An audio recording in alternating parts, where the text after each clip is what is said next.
Hello दोस्तों, good evening. आज आज मैंने सोचा, आज मेरे मन में विचार आया कि कि आप लोगों के साथ में एक ऐसी चीज़ शेयर की जाए जो कुछ इतिहास से जुड़ी हुई हो, क्योंकि इतिहास जो है, इतिहास में मुझे गहरी रुचि है। और वो इतिहास जो आज हमारे वर्तमान से जुड़ा हुआ है, क्योंकि जो भी समाज, जो भी देश, जो भी अ, जो भी कौम अपने इतिहास को भुला देती है, वो ये यकीन मानिए कि वह उसका भविष्य उज्जवल नहीं है।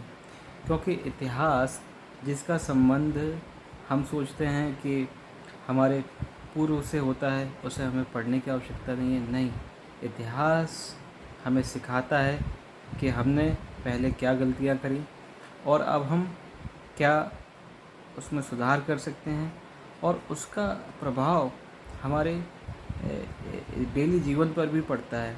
और कहा जाता है ये कि इतिहास अपने आप को दोहराता है, हिस्ट्री रिपीट्स इटसेल्फ। तो आज उसी कड़ी में आज हम बात करने वाले हैं एक ऐसी चीज़ के बारे में जिससे हर देशवासी परिचित है, एक ऐसा स्थान, एक ऐसी जगह जिससे पूरे देश के लोग परिचित हैं। और वो जगह का उल्लेख हम में से बहुत से लोगों ने शायद पहली बार 2019 में ही उस स्थान का नाम सुना था, और वो स्थान था बालाकोट। जी हाँ, बालाकोट को हम कैसे भूल सकते हैं। बालाकोट वो जगह है जहाँ पर आपको याद होगा कि हमें भी याद है कि वो काला दिन 14 फरवरी सन 2019 के दिन एक आतंकी हमले में हमने अपने 40 से अधिक वीर जवानों को खोया था। और उनके इस दुख भरी घड़ी में पूरा देश हमारे जवानों के परिवारों के साथ, शहीद जवानों के परिवारों के साथ खड़ा था। और उसके तत्पश्चात हमारी सरकार ने भी बहुत तेज़ी से एक्शन लेते हुए आतंकियों के ठिकानों पर हमला करने की प्लानिंग बनाई, उसको सफलतापूर्वक अंजाम दिया, पाकिस्तान पर दबाव बना। और आगे की कहानी हम जानते हैं कि हमारे वीर जाबाज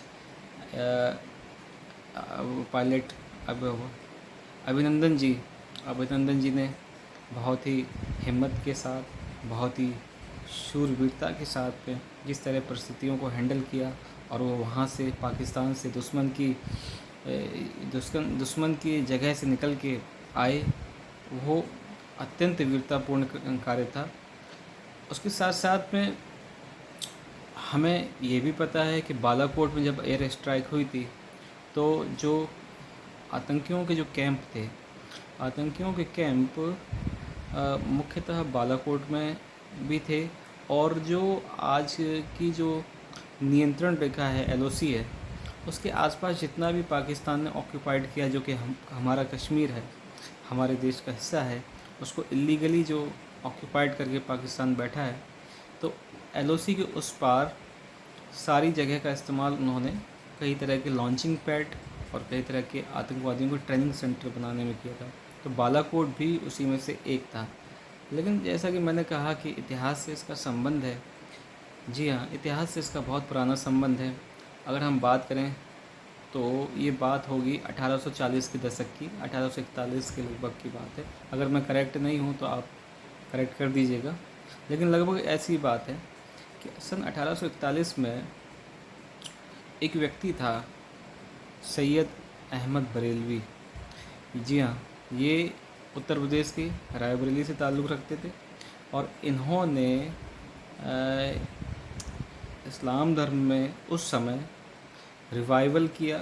उस समय उन्होंने उसमें सुधार किया, जो भी कहना चाहिए, जो भी उनको लगा ठीक था, ये का होना चाहिए।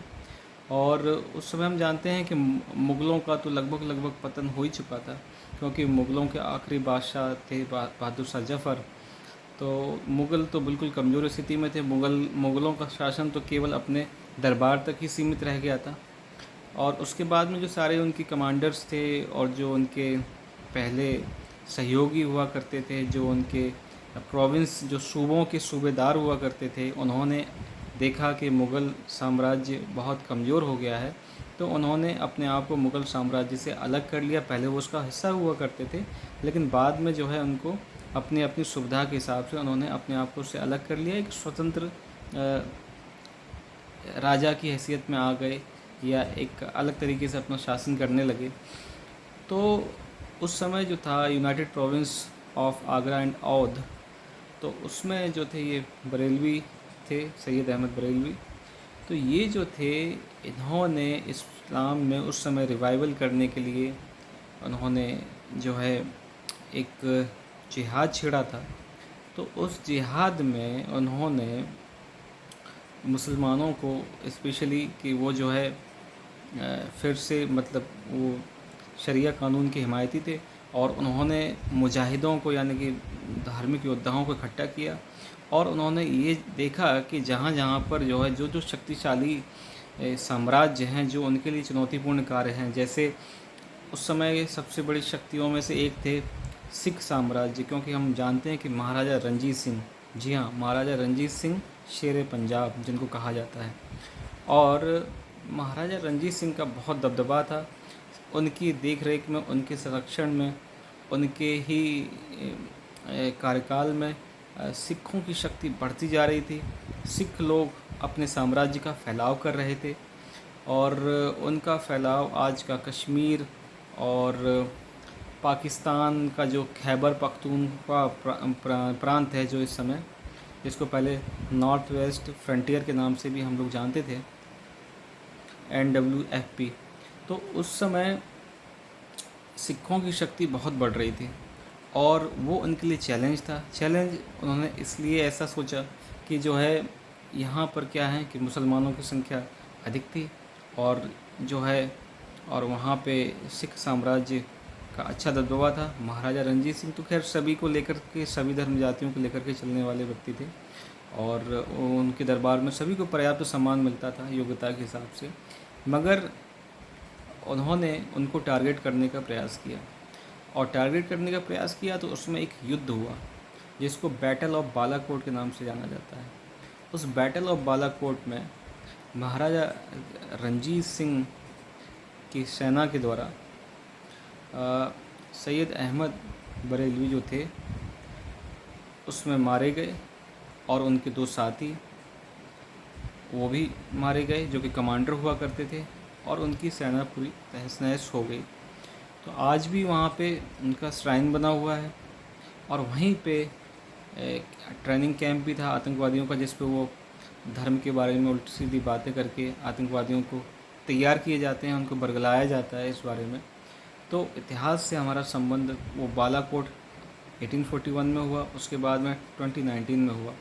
तो इतिहास के पन्नों में अगर हम देखें तो बालाकोट का महत्व है, और बालाकोट फिर से रिपीट हुआ, और हम सब जानते हैं कि उसके बाद से आतंकी घटनाओं में कि कम से कम खुल के जो आतंकी घटनाएं पहले होती रही हैं, कहीं पे बम फूटा, और स्पेशली हम बात करें जब 90 के दशक से लगा के, और स्पेशली 2010-12 तक, तो ये मान के आप चलिए कि जो है बहुत आतंकी हमले हुए, और जिसमें हमारे बहुत जवान शहीद हुए, काफ़ी हमारे नागरिक हताहत हुए, काफ़ी हमारे नागरिक मारे गए, और काफ़ी मात्रा में हमारी पब्लिक प्रॉपर्टी को नुकसान हुआ, सरकार को नुकसान हुआ, हमारे देश को नुकसान हुआ।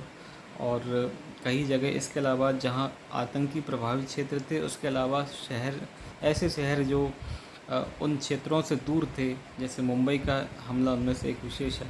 मुंबई पर तो 3 बार हमला हुआ, बम फूटे, अहमदाबाद के बम धमाके जो 2006 में हुए।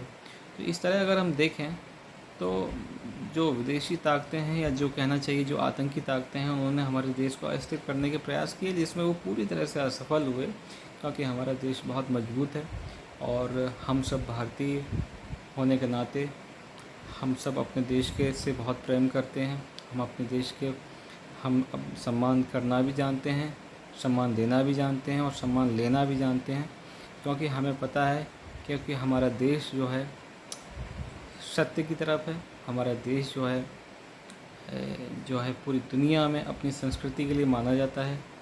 तो मेरा यही आज के वीडियो में कहने का तात्पर्य है कि हमें अपना इतिहास नहीं भूलना चाहिए।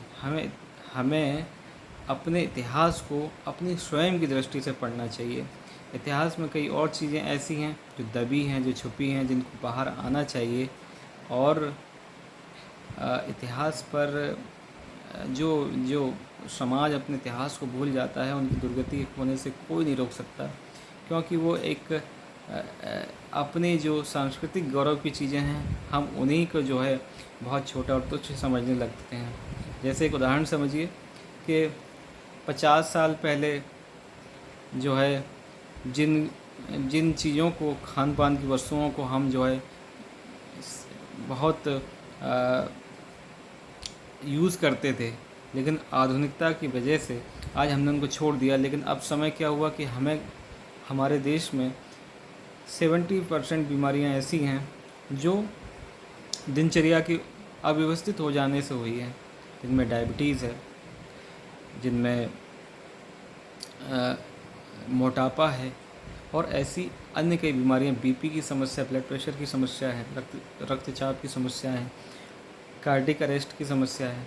तो हमारा खान पान बदला है और आज वही हम देसी तरीका अपना रहे हैं। जैसे हम मोटे अनाज को पहले अवॉइड करते थे, जिसके घर में गेहूं की रोटी बन जाए तो ये समझा जाता था कि बहुत पैसे वाले हैं, और आज वही है कि आज हमें मोटे अनाज को महत्व देना पड़ रहा है।